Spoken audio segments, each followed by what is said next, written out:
Hi everyone, welcome back to my channel, and today I want to talk about a topic that's personal to me, and that is my cochlear implant story. So right now I do wear a cochlear implant in my right ear, but if you told me maybe 15 years ago that I would have a cochlear implant today, I'd be like, no way, no way.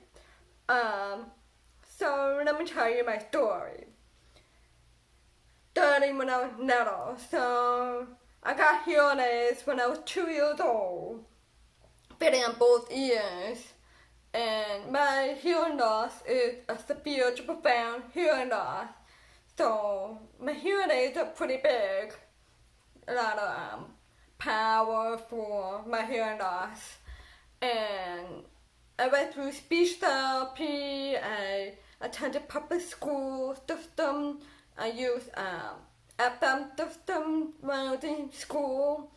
For those of you who don't know what an FM system is, it's basically a system where the teacher will wear a mic, like they will wear a microphone and transmit the voice to my ears. So often I have something on my end.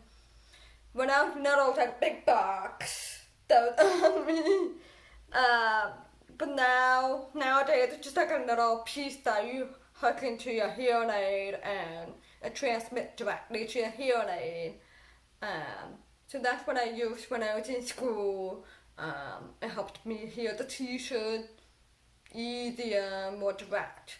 And the schools that I went to provided all of those things for me, which was listed through my IEP plan, which is the Individualized Education Program plan.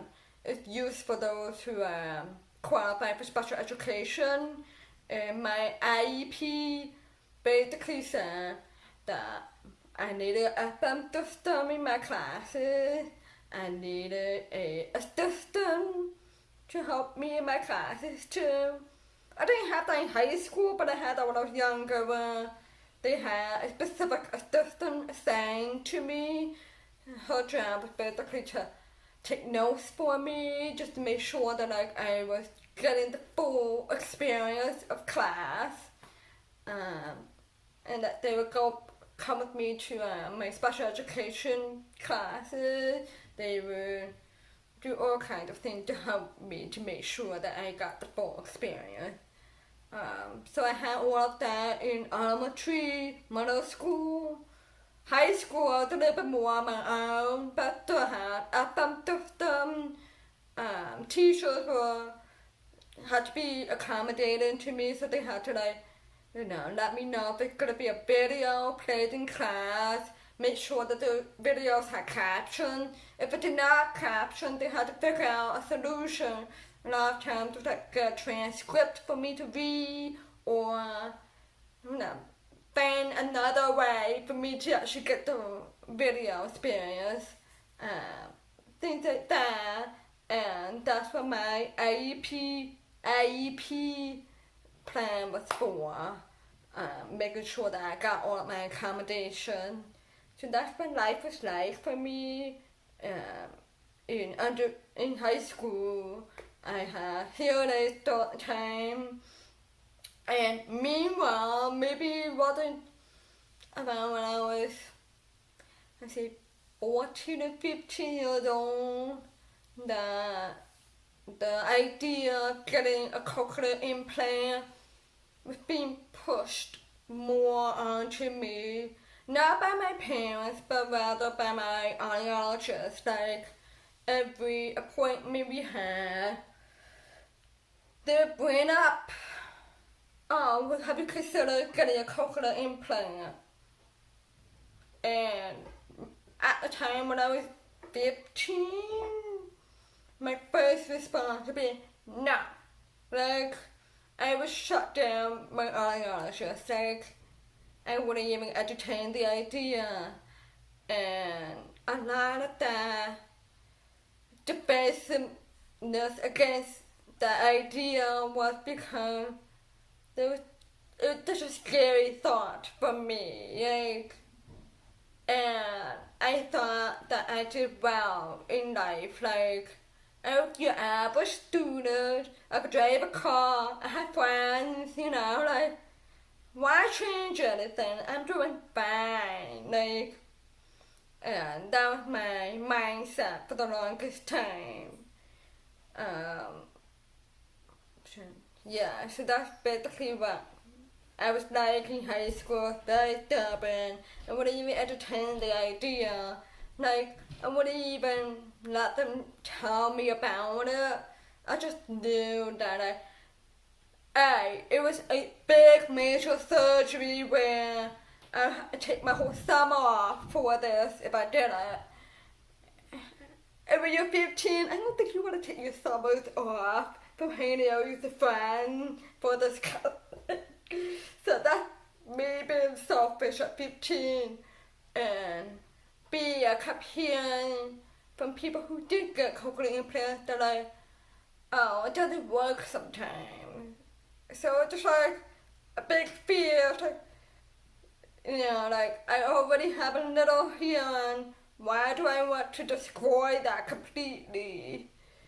So that my mindset all through high school, never even would entertain the idea.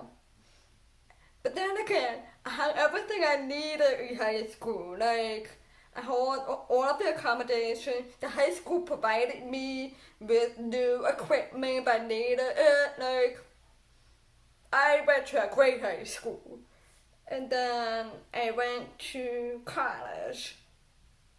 My first introduction to the big world of having to learn how to advocate for yourself more. And that was a little bit of a awakening for me. My freshman year of college was pretty good actually. I did fine in classes, but there were times when I realized that I was like, I'm missing a lot. Like, I'm not getting the full college experience in my classes. I didn't account for the fact that I'd be in classrooms with over 100 people, and you didn't want to be the one that sat in the front row either. Could have been who wants to be the first person in the front row? But I sat close, but I didn't want to be that close. And the college I went to for my freshman year did not provide me FM systems that were compatible with my hearing aids. So, as a result of them not providing me, like they gave me an FM system, but it wasn't compatible, and they didn't even consider buying me a new one, like it was just not in their budget. So I'm just like, what now? So what happened was I was able to get the FM system for my old high school to use, cause my old high school, but like, nobody's using it right now. We'll let you have it for the year. So I got it and used that in the meantime. But meanwhile, I'm thinking, how am I gonna do this for the next 4 years? Like, I need better accommodations than that. Like, I want the school to provide me instead of making me have to do all the work to get the accommodation that I need. Like, you're by yourself at college, meeting new people, and away from home, and I have to advocate for myself. Like, that's a lot to an 18-year-old at the time. So it started thinking in my head, like, my future. Like, am I gonna want to struggle my whole life fighting for what I need all the time?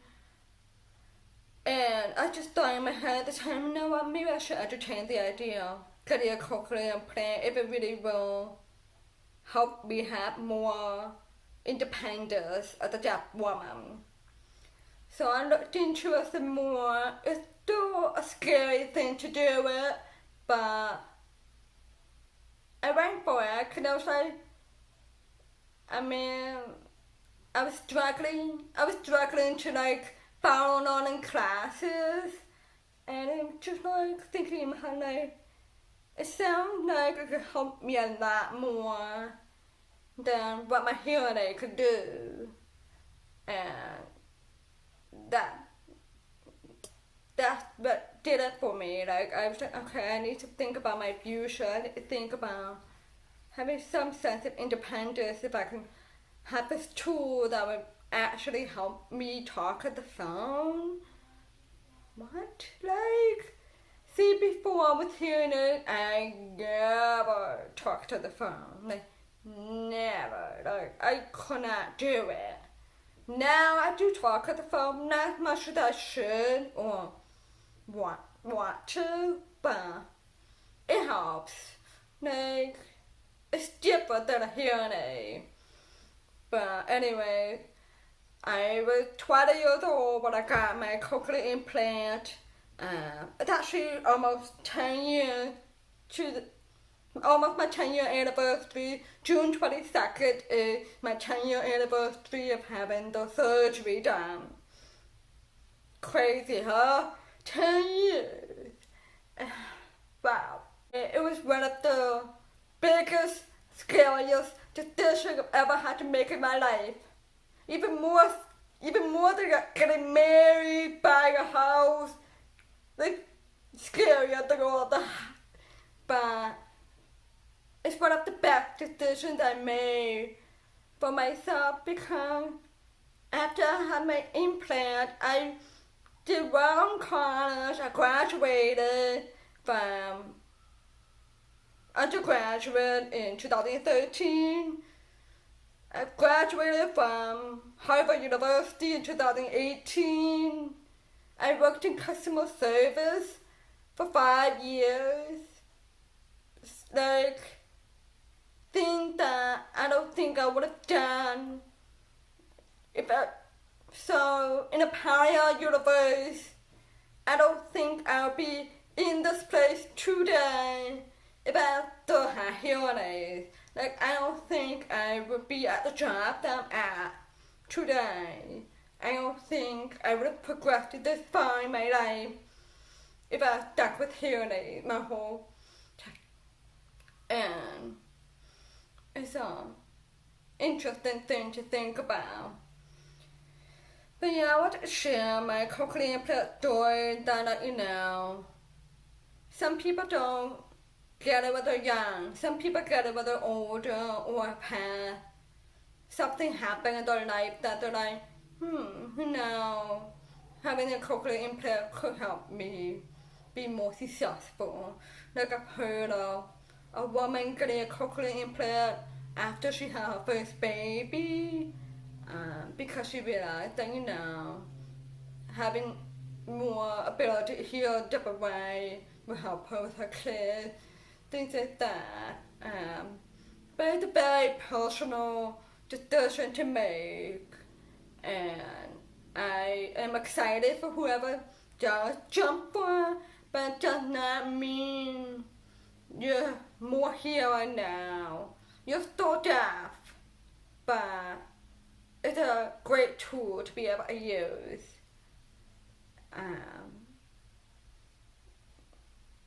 Anyways, that's my story. If you would like to know more specifics about what it's like having a cochlear implant or anything that to do with my cochlear implant, I'm an open book. Just the other day I talked to someone about what made me decide to go with Cochlear America. That's the brand that I have. Versus, I forgot the other one. Advanced Bionics. Advanced Bionics, I think the other one. Those are the two choices that you have for cochlear implants that I know of. So it's interesting to think about what I was thinking 10 years ago, like what I picked. Oh, that should be the good one to get for me. So, but I don't think we could go wrong with either one of them. But I just wanted to tell you a little bit more about my mindset at the time that I got my cochlear implant, and I am very grateful that it's worked out well for me, and I'm happy to talk more about that experience if anybody would like to hear more. Hope you have a good day today, and I'll see you again next time. Bye.